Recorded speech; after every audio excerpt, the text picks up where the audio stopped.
And he said to him, your prayers and your alms have ascended as a memorial before God. That when we have a memorial before God, it releases heaven to earth. There's the only other time I think in the Bible it mentions this memorial offering. It's interesting because it says the priest shall burn it as a memorial portion, some of the crushed grain and some of the oil, with all of its frankincense. It is a food offering to the Lord. Frankincense is a very powerful incense. My wife uses it all the time for her health, and it's just got a beautiful fragrance.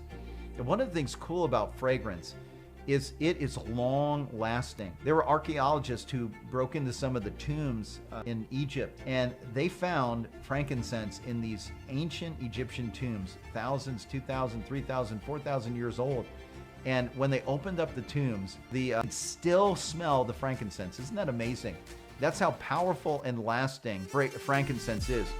And this is what Cornelius was said. He goes, you have created a memorial offering before the Lord, something that will not be forgotten, something that will continue on forever and ever and ever, and it brings blessing to him. And some of you today, you have parents and grandparents and great-grandparents, parents who have faithfully served the Lord, and their prayers are still like frankincense.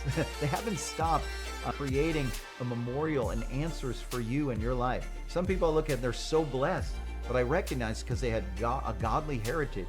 But you and I, if we can provide that for our children and our great-grandchildren through prayer, that we can create this continual smell like frankincense throughout our lives, our children's lives, our grandchildren, our great-grand, they'll go on forever and ever and ever because our prayers are powerful.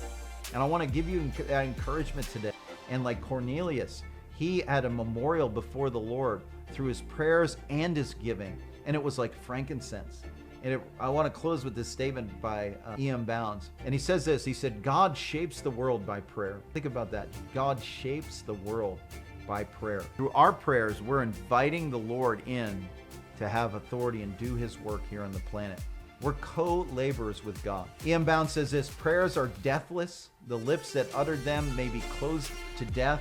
The heart that felt them may have ceased to beat. But prayers live before God, and God's heart is set on them. Prayers outlive the lives of those who uttered them. They outlive a generation, outlive an age, outlive a world.